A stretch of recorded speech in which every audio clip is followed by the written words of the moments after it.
Ma'asyiral muslimin yang dimuliakan Allah Subhanahu wa taala. Sebenarnya peperangan melawan Yahudi di zaman Rasul itu terjadi 4 kali. Pertama, peperangan melawan Bani Qunaiqah. Sebabnya karena orang Yahudi Bani Qunaiqah melecehkan kehormatan seorang wanita muslimah di pasar. Sementara mereka sudah ada perjanjian dengan Rasul di bawah naungan Piagam Madinah. Sebab itulah Rasul menyerang Bani Qunaiqah. Kemudian perang melawan Bani Nadir. Perang melawan Bani Nadir ini sebab Yahudi Bani Nadir hendak membunuh Rasul dengan cara curang. Jadi ketika para pembesar mereka hendak melakukan musyawarah dengan Nabi SAW, tempatnya di Bani Nadir, maka mereka bersiasat, nanti kalau Nabi SAW duduk bersama kita, perhatikan tempat duduknya. Naiklah salah seorang di antara kalian ke atap, bawa batu besar, jatuhkan tepat di kepalanya. Tapi rencana busuk ini keburu ketahuan karena Jibril alaihissalam memberitahu dalam perjalanan Rasul ke Bani Nadir. Maka Rasul tidak jadi berangkat ke Bani Nadir, kemudian malah kembali dan membawa pasukan. Akhirnya terjadi perang melawan Bani Nadir. Kemudian perang yang terakhir melawan Bani Quraidah. Dan ini 3 kabilah Yahudi besar yang ada di kota Madinah. Bani Qunaiqah yang paling besar, kemudian Bani Nadir dan Bani Quraidah. Bani Quraidah ini sebenarnya ketika mereka perang melawan kaum muslimin disebabkan karena kompor daripada Yahudi Khaybar. Jadi sebab pengkhianatan Bani Quraidah itu karena diprovokasi oleh orang-orang Yahudi yang tinggal di Khaybar. Ketika terjadi perang Ahzab, perang yang sangat menakutkan bagi kaum muslimin, bagaimana tidak kaum muslimin harus dikeroyok oleh berbagai macam kelompok dari luar Madinah, di antaranya musyrik Arab, musyrik Mekah, kemudian Ghatafan, kemudian Yahudi, belum lagi orang-orang munafik yang berkhianat. Sehingga kemudian orang-orang Quraidah ini, Bani Quraidah, mengkhianati perjanjian dan ikut terlibat dalam pengepungan di perang Ahzab. Lah sebab pengkhianatan Bani Quraidah inilah, maka Nabi SAW langsung memutuskan bahwa Quraidah harus diserang. Itu pun atas perintah Allah lewat Jibril. Ketika Allah menangkan perang Ahzab, baru selesai perang Ahzab, Nabi SAW sedang mandi. Tiba-tiba Nabi SAW dipanggil oleh malaikat Jibril yang menjelma sebagai sahabat Dihyatul Kalbi, memerintahkan Nabi SAW untuk membawa pasukan. Itu baru selesai perang, lelahnya belum hilang, lukanya masih menganga, mereka belum istirahat, mereka baru saja menang. Tiba-tiba kemudian disuruh bergerak. Tapi itulah keimanan para sahabat, sami'na wa ata'na. Kata Nabi SAW kepada para sahabat, idhabu ila Bani Quraidah fala tusalliyanna ahadakumul asra illa fi Bani Quraidah. Serbu Bani Quraidah dan jangan solat asar di jalan kecuali sampai di Bani Quraidah. Maka perang yang keempat inilah yang kita akan bahas, perang melawan Yahudi terakhir yang disebut dengan perang Khaybar. Bagaimana kisah perang Khaybar ini? Dan bagaimana orang-orang Yahudi yang ada di Khaybar? Bagaimana peristiwa-peristiwa yang menarik di perang Khaybar ini? Kan nanti ada banyak peristiwa yang bisa kita ambil petik pelajaran dalam perang ini. Dan juga munculnya mukjizat Nabi SAW perang ini sampai menikahnya Rasul dengan seorang wanita Yahudi namanya Safiyah, sampai kepada cerita upaya Nabi SAW akan diracun oleh seorang wanita yang bernama Zainab bintul Haris. Jadi banyak kisah dalam perang Khaybar yang menarik kita akan kisahkan. Ma'asyiral muslimin yang dimuliakan Allah Subhanahu wa taala, Khaybar adalah satu kota yang sangat maju di zaman Rasul yang dikuasai orang-orang Yahudi. Dan Khaybar ini penuh dengan benteng, karena orang Yahudi itu suka buat benteng supaya musuh tidak mudah masuk, maka banyak dibuat benteng-benteng yang mengelilingi kota Khaybar ini. Belum lagi Khaybar ini kota subur, sehingga kemudian aliran-aliran air itu sangat menyuburkan di Khaybar ini, sehingga orang-orang Yahudi itu mampu mereka menyimpan makanan yang bisa dimakan bertahun-tahun. Intinya bahwa Khaybar itu negeri kaya di zaman itu, penghasil kurma terbaik yang terletak dekat kota Madinah. Tetapi walaupun demikian, orang-orang Yahudi Khaybar ini provokator. Mereka yang suka menyulut peperangan untuk melawan Nabi SAW. Mereka suka mengompori orang-orang musyrik, bahkan sesama Yahudi mereka kompori untuk melawan Nabi SAW. Salah satunya yang masyhur dalam perang Ahzab yang sudah saya tadi jelaskan. Adapun perang Khaybar ini adalah perang murni antara kaum muslimin yang dipimpin oleh Nabi SAW langsung. Kemudian Ali bin Abi Thalib pembawa bendera, kemudian Abu Bakar dan Umar radhiyallahu anhu. Ini para pemimpin-pemimpin Islam yang bergerak menuju Khaybar. Adapun Khaybar sendiri, orang Yahudi ini dipimpin oleh seorang pemberani Yahudi namanya Marhab bin Abi Zainab. Marhab ini jagoannya Yahudi. Nanti akan kita kisahkan bagaimana mubarazah perang tanding antara Marhab dengan Ali bin Abi Thalib radhiyallahu anhu. Tapi dialah pemimpinnya. Adapun dari segi pasukan tentu beda jauh. Biasa kaum muslimin itu pasukannya sedikit. Karena pasukan di perang Khaybar itu Rasul hanya membawa pasukan 1.800 pasukan saja. Sementara Khaybar sendiri memiliki pasukan tangguh itu 10.000 tentara Yahudi yang ada di Khaybar. Belum lagi kemudian digabung dengan Ghatafan. 400 tentara Ghatafan bergabung kepada Yahudi Khaybar. Artinya tidak imbang dari segi pasukan. Tetapi sekali lagi kemenangan bukan karena banyaknya jumlah. Kemenangan itu karena izin dari Allah Subhanahu wa taala. Kam min fi'atin qalilatin ghalabat fi'atan katsiratan biidznillah. Berapa banyak kelompok yang sedikit mampu mengalahkan kelompok yang besar, semua karena izin Allah Subhanahu wa taala. Ma'asyiral muslimin yang dimuliakan Allah Subhanahu wa taala. Adapun tanggal kejadiannya, ada yang mengatakan Khaybar berdasarkan pendapat Imam Ibn Ishaq rahimahullahu ta'ala, dan pendapat ini dikuatkan oleh Imam Ibn Hajar Al-Asqalani rahimahullahu ta'ala, bahwa Khaybar atau perang Khaybar terjadi di bulan Muharram tahun ke-7 Hijriah. Jadi Rasul sudah menetap di Madinah 7 tahun. Tepat di bulan Muharram tercetus perang Khaybar. Ada yang mengatakan perang Khaybar terjadi bulan Safar, atau terjadi di bulan Rabiul Awal, masih tahun ke-7 Hijriah.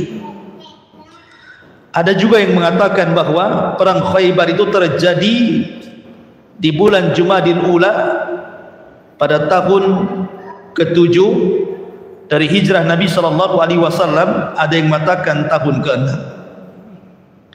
Tapi pendapat yang masyhur, perang Khaybar terjadi pada tahun ke-7 Hijriah di bulan Muharram, 20 hari setelah perjanjian Hudaybiyah. Jadi setelah perjanjian Hudaybiyah antara Rasul dan juga orang-orang musyrik Mekah karena tidak bisa umrah, kemudian tercetus perjanjian Hudaybiyah, Rasul pulang ke Madinah. Lah setelah 20 hari dari perjanjian itulah meletus perang Khaybar. Makanya Nabi SAW tahu, karena yang dihadapi ini bukan tentara kaleng-kaleng, tentara tanggung, orang-orang Yahudi memang ahli perang, ahli strategis. Maka pasukan yang dibawa Nabi SAW tidak banyak, hanya orang-orang pilihan saja. Jadi yang 1.800 pasukan Rasul itu adalah pasukan-pasukan dari jumlah pasukan yang ikut berbaiat di bawah pohon dalam perjanjian Hudaybiyah itu. Rasul tidak mau menambah dari pasukan itu. Walaupun kemudian banyak di antara para sahabat yang mendaftar menjadi tentara perang, tapi ditolak Rasul. Rasul sallallahu alaihi wasallam melihat bahwa ini pasukan khusus, tidak boleh dicampuri dengan pasukan lain. Apalagi pasukan yang memang niatnya ingin mencari ghanimah, ataupun mereka orang-orang lemah atau orang-orang yang baru masuk Islam, tidak dilibatkan oleh Rasul. Jadi benar-benar Nabi sallallahu alaihi wasallam melibatkan orang-orang yang kokoh imannya, yang terlibat dalam perjanjian Hudaybiyah, dan juga yang terlibat baiat di bawah pohon atau disebut dengan baiatur ridwan. Itulah pasukan Nabi sallallahu alaihi wasallam yang dibawa Rasul bergerak menuju Khaybar. Berarti memang ini pasukan khusus gitu ya, yang kuat-kuat imannya saja yang dibawa Nabi sallallahu alaihi wasallam. Ma'asyiral muslimin yang dimuliakan Allah Subhanahu wa taala, perang Khaybar ini sebenarnya Nabi sallallahu alaihi wasallam sudah mendapatkan wahyu Allah Subhanahu wa taala, di mana Allah Subhanahu wa taala berfirman kepada Nabi sallallahu alaihi wasallam, wa'adakumullahu maghanima katsirah ta'khudunaha fa'ajjala lakum hadhihi wa kaffa aydiyan nas ankum walitakuna ayatan lil mu'minin wa yahdiyakum siratan mustaqima. Allah menjanjikan kepada wahai Muhammad harta rampasan perang yang banyak yang akan kamu dapatkan dan kamu ambil.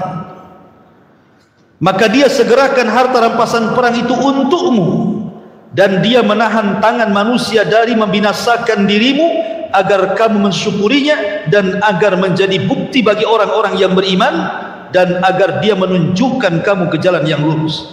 Artinya Nabi SAW sudah dapat gambaran dia akan menang, karena Allah Subhanahu wa taala menjanjikan kepada Rasul kemenangan ini. Maka Nabi SAW kemudian bergerak menuju Khaybar.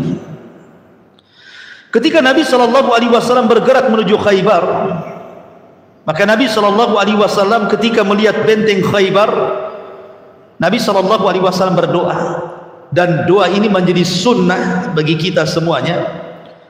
Apabila kita pulang kampung, kemudian melihat gerbang kampung kita, antum kan pulang kampung nih lebaran gitu ya, ke Medan, ke Jawa Barat, Jawa Timur, ke Alor, kemana gitu. Lah ketika sampai di daerah antum kemudian melihat gerbang daerah yang antum akan masuki, maka disunahkan membaca doa ini. Karena Nabi SAW ketika melihat benteng Khaybar dari kejauhan, apa kata Nabi SAW? Nabi SAW berdoa, Allahumma Rabbas samawati sab'i wa ma adlalna wal aradina sab'i wa ma aqlalna wa rabbas syayatini wa ma adlalna wa rabbar riyahi wa ma darayna as'aluka khaira hadhil qaryati wa khaira ahliha wa khaira ma fiha wa na'udzubika min syarriha wa syarri ahliha wa syarri ma fiha. Kata Nabi SAW, ya Allah, Tuhan pemilik 7 langit dan penghuni yang dinaunginya, Tuhan pemilik 7 lapis bumi dan apa yang dipikulnya, Tuhan setan-setan dan apa yang disesatkannya, dan Tuhan angin serta apa yang diterbangkannya. Ya Rabb, aku memohon kepadamu kebaikan daerah ini, kebaikan penduduknya, dan kebaikan apa yang penduduknya, dan kejahatan. Dari sini Al-Imam An-Rahimahullah Ta'ala mengatakan termasuk daripada sunnah Nabi SAW, apabila kita memasuki sebuah daerah, maka kita disunnahkan untuk membaca doa ini. Lalu Nabi SAW ketika sudah melihat gerbang Khaybar, para petani yang berada di luar Khaybar itu sedang bercocok tanam, orang-orang Yahudi. Kemudian dikejutkan dengan kedatangan Rasul dan tentaranya. Tiba-tiba para petani ini mengatakan, Ja'a Muhammadun wal khamis, telah datang Muhammad dan pasukannya. Akhirnya seluruh para petani Yahudi bubar mereka, lari dari sawah-sawah dan ladang-ladang mereka, masuk ke gerbang-gerbang mereka. Mereka tutup jendela dan pintu rumah mereka serta gerbang mereka, ketakutan dengan tentara Nabi SAW. Ketika itu Nabi SAW kemudian membariskan pasukan dekat dengan gerbang. Seorang sahabat namanya Khabbab mengatakan, ya Rasulullah, kalau kita letakkan pasukan di sini, maka tentara Yahudi Khaybar itu mereka biasa memanah dari gerbang-gerbang mereka, dan jarak panah mereka itu dekat dengan kita. Boleh jadi jarak panah itu sampai kepada kita panah-panahnya. Sebaiknya kita mencari tempat yang aman, wahai Rasul. Kemudian sahabat ini mengatakan, tetapi apakah ini sebuah wahyu yang turun dari Allah? Allah merintahkan kita untuk kumpul di sini, ataukah ini hanya sekedar ijtihadmu, wahai Rasul? Apa ini hanya sekedar pemikiranmu, wahai Rasul? Kata Rasul, tidak, ini pemikiran saya, ijtihad saya, bukan wahyu. Akhirnya kemudian sahabat ini mengarahkan sebaiknya jangan di sini. Maka Nabi SAW pun menuruti ide daripada seorang sahabat ini. Artinya Nabi tidak keras kepala, tidak diktator. Apa maunya di sini, tidak. Rasul tak melihat kemaslahatan. Kalau ini bukan wahyu masih bisa dirundingkan, gitu maksudnya. Maka Nabi SAW kemudian beralih ke tempat lain, ke tempat di mana panah tidak sampai ketika ditembakkan kepadanya. Ma'asyiral muslimin yang dimuliakan Allah Subhanahu wa taala. Maka Nabi SAW kemudian mengatur strategis perang. Kita tahu bahwa benteng Khaybar ini sulit untuk diruntuhkan karena besar dan juga kokoh, sehingga mengepung sebuah daerah, kalau tidak jebol-jebol benteng ini, bisa mengalami kekalahan, ikhwan. Karena mengepung dengan waktu yang lama ini kan perlu perbekalan, perlu makan, perlu minum, dan begitu seterusnya, kan begitu. Sampai-sampai para sahabat Nabi SAW akibat pengepungan ini mereka kelaparan. Lah ketika mereka kelaparan, akhirnya mereka hampir menyembelih keledai-keledai peliharaan mereka. Kemudian mereka, sebagian mereka sudah menyembelih keledai-keledai peliharaan mereka. Tiba-tiba datang larangan. Allah dan Rasulnya melarang tidak boleh memakan keledai peliharaan, karena itu bagian daripada binatang kotor, tidak boleh, haram hukumnya. Kecuali kalau keledai liar, tidak masalah. Kalau keledai dipelihara dan biasa digunakan untuk mengangkut barang, maka tidak boleh dimakan dagingnya, haram. Sehingga kemudian para sahabat harus makan apa mereka dalam pengepungan ini. Akhirnya kemudian Allah Subhanahu wa taala berikan rukhsah, keringanan, boleh memakan daging kuda. Akhirnya mereka pun menyembelih kuda-kuda mereka supaya mereka tidak kelaparan. Dari sinilah maka halal memakan daging kuda. Tetapi tidak boleh untuk kurban. Kurban itu hanya boleh dengan kambing, kemudian sapi, kemudian unta. Kuda tidak masuk.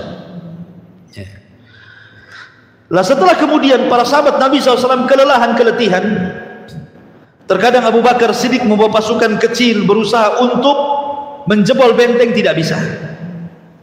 Terkadang Umar membawa pasukan kecil untuk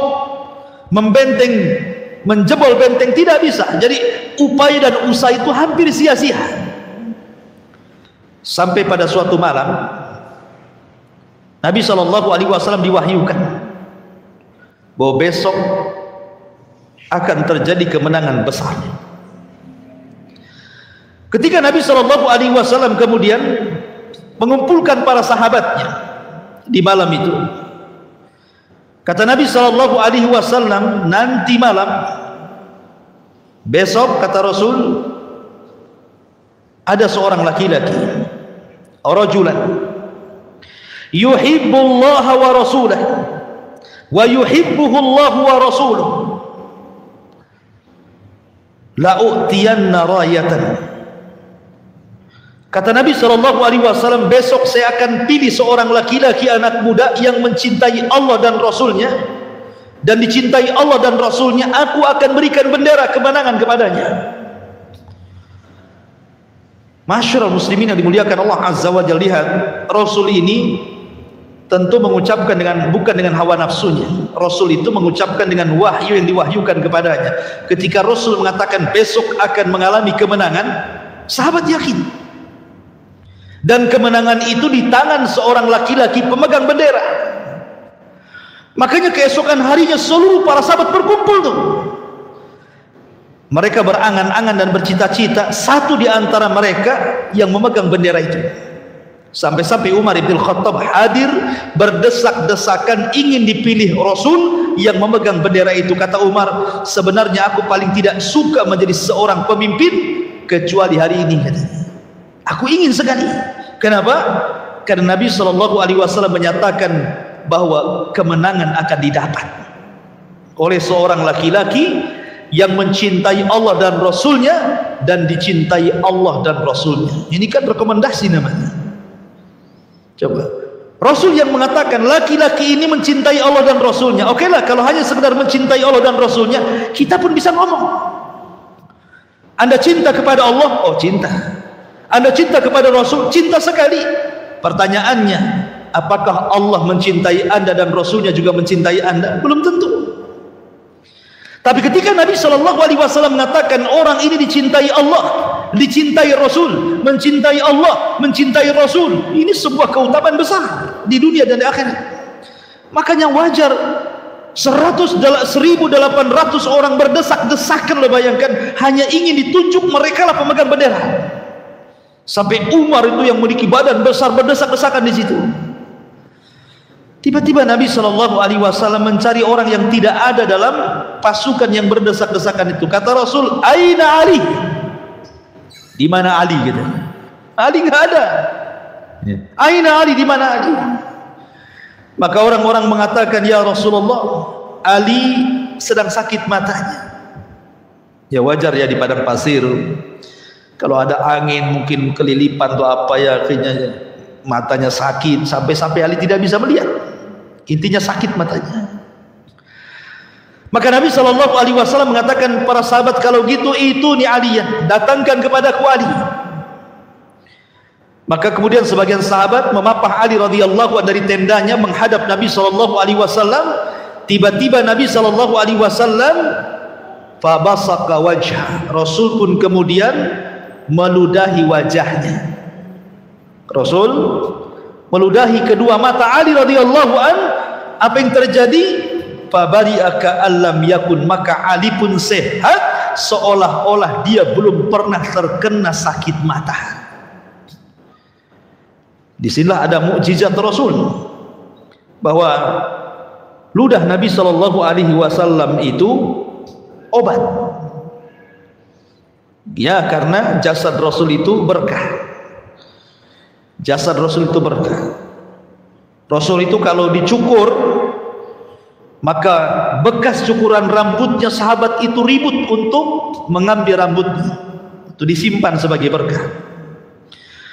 Kalau Nabi SAW berwudu, sisa wudunya itu semua diambil, ada yang diminum, ada yang dibanjurkan, ada yang dioles-oles ke badannya, berkah. Sampai hampir perang hanya mengambil sisa wudu Nabi SAW, air wudu, sampai kepada air ludah Rasul itu berkah. Makanya bisa menjadi obat dan mampu mengobati kedua sakit mata Ali radhiyallahu an sebagai mukjizat dari Allah Subhanahu wa taala.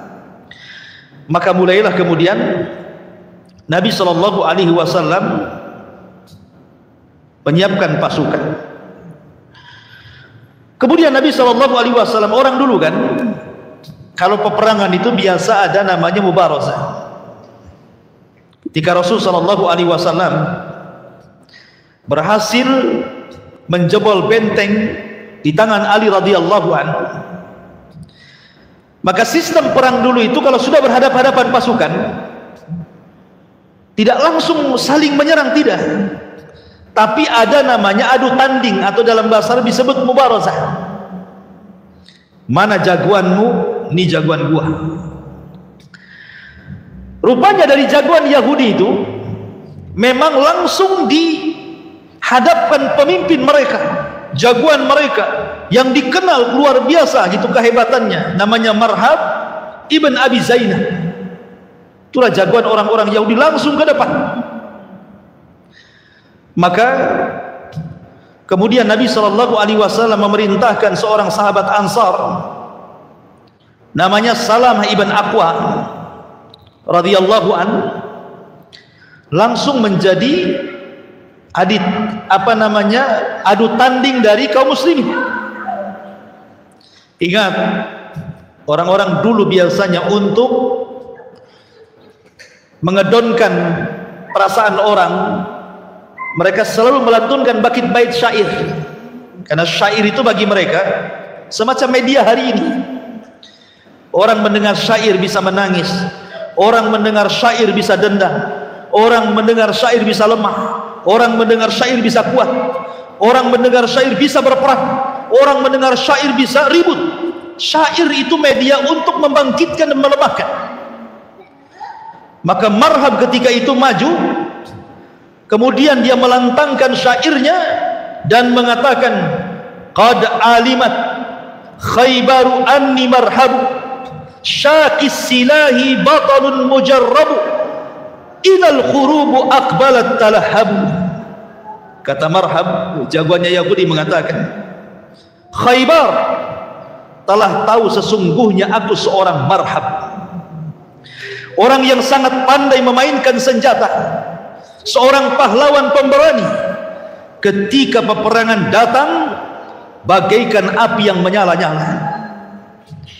Maka dijawab oleh Salamah ibn Aqwa radhiyallahu an, dia menjawab tantangan siapa? Tantangan Marhab. Maka dia pun kemudian mengatakan, qad alimat khaybaru anni amirun syaqis silahi batalun mughamirun. Katanya Salamah ibn Aqwa radhiyallahu an mengatakan, atau Amir ibn Aqwa radhiyallahu an mengatakan, Khaybar telah tahu sesungguhnya aku Amir, orang yang sangat pandai dalam memainkan senjata, seorang pahlawan pengacau dalam peperangan. Kalau engkau berani, hadapi aku. Akhirnya majulah Marhab, jagoan Yahudi, melawan Amir ibn Aqwa, jagoan dari Ansar. Tapi Allah subhanahu wa ta'ala takdirkan Amir ibn Aqwa, paman daripada Salamah ibn Aqwa, meninggal di tangan Marhab, kalah. Sekali tebas meninggal dia, Amir ibn Aqwa. Ketika Amir ibn Aqwa meninggal dunia, karena memang secara fisik Marhab lebih besar, artinya tidak imbang begitu, sehingga sahabat Nabi SAW sebagian mereka kemudian membuat isu dan mengatakan, sungguh Amir telah sia-sia hidupnya. Amir telah sia-sia hidupnya, dia telah bunuh diri. Maka kemudian Salamah ibn Aqwa radhiyallahu an menceritakan pamannya yang dikatakan oleh sahabat dia telah sia-sia karena mengorbankan dirinya dan bunuh diri. Akhirnya dilaporkan kepada Nabi SAW, ya Rasulullah, apakah Amir mati sia-sia? Karena dia mati di tangan siapa? Di tangan Marhab, jagoan Yahudi. Maka Nabi SAW mengatakan, kadzab, dusta orang itu, dusta orang itu. Sesungguhnya Amir adalah orang yang akan dapat 2 pahala di hadapan Allah subhanahu wa ta'ala. Kemudian Nabi SAW menceritakan tentang kenangan sewaktu berjalan bersama Amir ibn Aqwa dalam perjalanan menuju Khaybar. Kata Nabi SAW, ketika keluar kami bersama pasukan, kemudian Amir ibn Aqwa pun tiba-tiba membimbing pasukan perang, melantunkan bait-bait syair dan mengatakan, tallahi, tallahi laulallahu mahtadaina wala tasaddaqna wala sallaina. Dia mengatakan tallahi laulallah mahtadaina wala tasaddaqna wala sallaina. Kemudian dia mengatakan fasabbitil aqdam in laqaina wa anzilna sakinatan alaina ila akhir syair.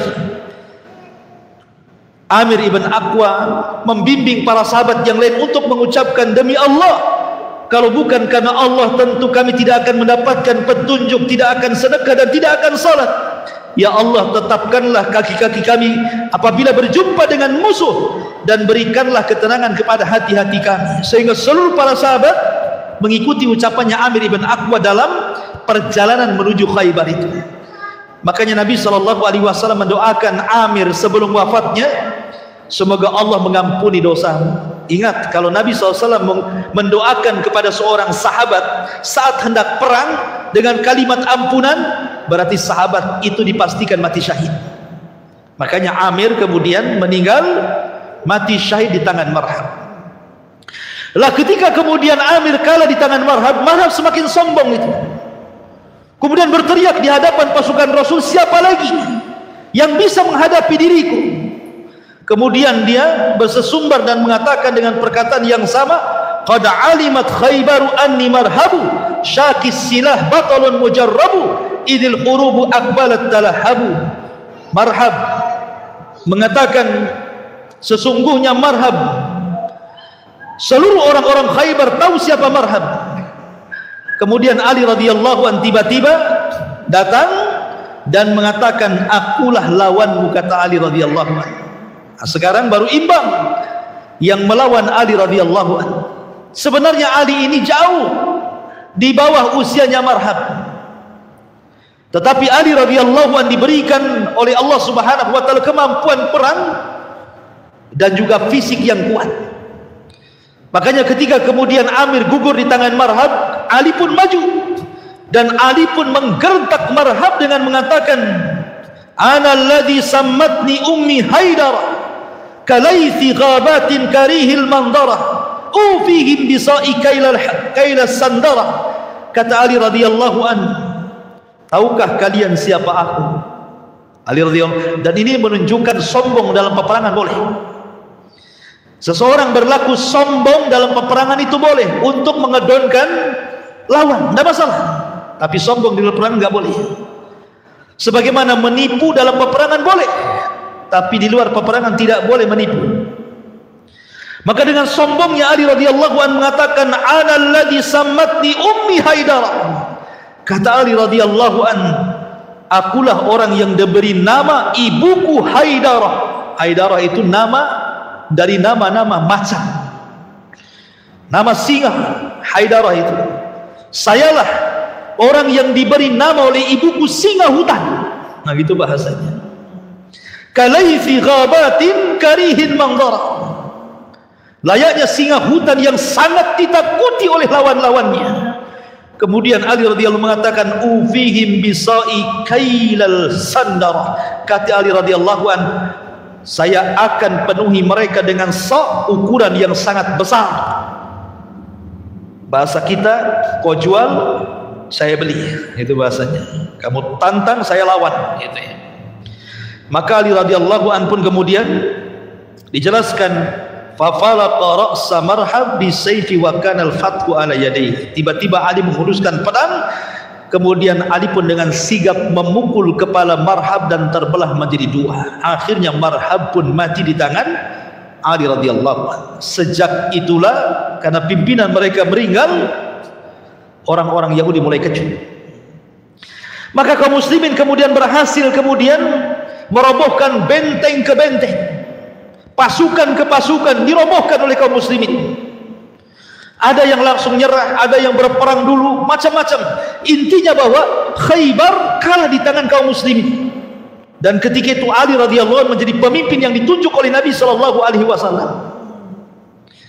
Ma'asyiral muslimin yang dimuliakan Allah Subhanahu wa taala, ada beberapa peristiwa yang menarik dalam perang Khaybar di tengah-tengah peperangan. Pertama, kisah seorang budak yang masuk surga padahal dia tidak pernah sujud walaupun satu kali. Jadi ketika tentara kaum muslimin mengarah ke Khaybar, datang seorang hamba Habasyah, budak Habasyah yang hitam, dan dia sedang menggembala kambing tuannya. Ketika kemudian dia melihat pasukan Nabi SAW yang sedang melewat di depan dia, dia pun bertanya, hamba sahaya yang sedang menggembala kambing ini, ila aina turidun, mau kemana kalian? Maksudnya tentara kaum muslimin. Maka para tentara mengatakan, nuqatilu hadzal ladzi nuqatilu Khaybar, kami hendak memerangi orang-orang Khaybar. Kemudian budak hitam ini ketika mendengar ada tentara yang hendak memerangi Khaybar, langsung bergegas pulang. Kemudian bertanya kepada tentara orang-orang Yahudi dan mengatakan, ma turidun, apa yang kalian hendaki dalam peperangan ini? Maka orang-orang Yahudi mengatakan, nuqatilu hadzal ladzi yaz'am annahu nabi, kami hendak memerangi orang yang mengaku nabi. Jadi dia sudah dapat dua informasi gitu ya. Maka ketika kemudian orang Yahudi mengatakan bahwa kami akan berperang melawan orang yang mengaku nabi, kalimat nabi ini menjadi terngiang di hamba sahaya Habasyah ini. Akhirnya kemudian dia pun datang ke pasukan kaum muslimin mencari Nabi SAW. Kemudian setelah berjumpa dengan Nabi SAW dan mengatakan, ya Muhammad, betulkah engkau yang dikatakan orang-orang Yahudi bahwa engkau seorang nabi? Engkau mengaku-ngaku nabi? Kata Nabi SAW, tidak, aku tidak mengaku-ngaku nabi, aku nabi. Aku adalah nabi. Kemudian hamba ini mengatakan, kalau engkau seorang nabi, engkau menyeru kepada ajaran apa? Maka Nabi SAW mengatakan, ad'u ilal Islam wa an tashhada an la ilaha illallah wa anni Rasulullah wa an ta'buda illallah. Kemudian Rasul menyebutkan ajaran-ajaran Islam. Aku menyeru manusia ke jalan Islam, dan aku menyeru manusia untuk bersyahadat alla ilaha illallah dan aku adalah Rasulullah, dan aku menyeru agar manusia tidak boleh menyembah kecuali kepada Allah. Kemudian Rasul menjelaskan kepada hamba sahaya ini apa itu Islam, sampai akhirnya kemudian dia pun tertarik dan dia tiba-tiba mengucapkan dua kalimat syahadat, asyhadu an la ilaha illallah wa asyhadu anna Muhammadar Rasulullah. Tetapi dia mengatakan, ya Rasulullah, seandainya aku bersyahadat, aku beriman kepada kamu, apa imbalannya? Dia minta imbalan gitu. Kata Nabi SAW, lakal jannah imitta ala dhalik. Kalau engkau mau bersyahadat dan masuk Islam, kupastikan kau masuk surga kalau engkau mati. Ketika dia mengatakan bahwa, dia mendengar Rasul mengatakan bahwa dia akan masuk surga kalau dia meninggal, dari situlah dia kemudian bersyahadat dan ingin mati syahid. Maka dia pun masuk dalam pasukan Nabi SAW, kemudian berperang bersama para sahabat Rasul. Akhirnya kemudian dia pun pupus dan mati syahid di tengah-tengah pasukan. Ketika Nabi SAW melihat hamba sahaya ini yang meninggal, yang barusan masuk Islam kemudian ikut tentara dan mati syahid, kata Rasulullah, qad ra'aitu inda ra'sihi ithnataini minal huril in, sungguh aku melihat di atas kepalanya dua bidadari dari sorga yang mengawalnya. Walam yasil lillahi sajdatan qad, padahal belum pernah satu sujud pun dihantarkan kepada Allah Subhanahu wa taala. Subhanallah gitu ya. Akhirnya dia pun gugur dan masuk sorga, kan enak gitu ya. Gak pernah sholat, gak pernah puasa, masuk surga dapat bidadari. Ini pula yang dijadikan dalil para teroris itu. Itu ya. Para teroris itu kan begitu. Kalau bisa masuk surga langsung disambut bidadari surga kata. Makanya mereka sibuk mempersiapkan bom, lupa sholat, lupa ngaji, lupa apa-apa, yang penting gimana caranya mati gitu ya. Ya Allah, ya Allah, ya. Kasihan mereka. Mereka hanya berangan-angan ingin dapat bidadari, malah masuk neraka. Naudzubillah. Ini peristiwa yang pertama. Peristiwa yang kedua, tentang keikhlasan para sahabat Rasul. Jadi di saat peperangan itu datang seorang laki-laki dari Badui menemui Nabi Shallallahu Alaihi Wasallam, kemudian ikut berjihad di perang Khaybar. Ketika kemudian pasukan dimenangkan dalam perang Khaybar ini dan mendapatkan ghanimah harta rampasan perang, maka orang Arab ini, sahabat ini, dibagikan padanya bagian ghanimah harta rampasan perang, tetapi dia tolak, dia tidak mau. Dia bawa lagi tuh harta rampasan perang itu menuju Nabi Shallallahu Alaihi Wasallam, kemudian mengatakan, "Mahada ya Rasulullah, apa ini maksudnya, harta ini apa, untuk apa ini?" Maka Rasul mengatakan, "Qismun qasamtuhu lak," itu bagian yang aku bagikan kepadamu sebagai ghanimah karena engkau sudah terlibat perang. Maka orang ini mengatakan, "Ma ala hada ittaba'tuka ya Rasulullah." Demi Allah Rasul, aku mengikutimu bukan karena ini. Aku perang bukan karena ghanimah, bukan. Aku enggak mau. Walakin ittaba'tuka ala an armiha huna. Wa asyara ila Nabi sallallahu alaihi wasallam wa huwa maqtul. Tetapi demi Allah wahai Rasul, aku ini hanya sekedar ingin memanah di tempat ini saja karena Allah dan Rasulnya. Akhirnya kemudian Nabi sallallahu alaihi wasallam mengatakan, kalau engkau itu yang ingin engkau capai dan kau seorang pemanah, sekarang kau harus memanah sebelah sana. Akhirnya orang ini pun ketika perang berikutnya Rasul meletakkan orang ini di situ. Ketika melawan benteng Khaybar yang lainnya, Allah takdirkan dia pun terkena panah dan meninggal dunia. Kemudian Rasul tahu dan mengatakan, "Ha huwahu," apakah yang mati itu orang itu yang tadi tidak mau menerima ghanimah tadi? Maka para sahabat mengatakan, "Na'am wahai Rasul, ya itu dia." Maka Rasul mengatakan, "Sadaqallah fasaddaqahu," sungguh dia telah membenarkan Allah dan Allah pun membenarkan keimanannya. Sadaqallaha fasaddaqahu, dia sudah membenarkan Allah, maka Allah pun membenarkan dirinya. Maka Nabi sallallahu alaihi wasallam langsung mengkafani dengan jubahnya. Kemudian Rasul salat kepadanya. Kemudian Nabi sallallahu alaihi wasallam berdoa untuknya, "Allahumma hadza abduka kharaja muhajiran fi sabilik, qutila syahidan wa ana alaihi syahidan." Ya Allah, ini hambamu yang keluar berhijrah di jalan, dia terbunuh mati syahid dan aku yang bersaksi bahwa dia telah mati syahid. Ma'asyiral muslimin yang dimuliakan Allah Azza wa Jalla, ini kisah yang kedua dalam perang Khaybar. Termasuk juga kisah yang sudah saya kisahkan tadi tentang sahabat yang memakan keledai peliharaan dilarang.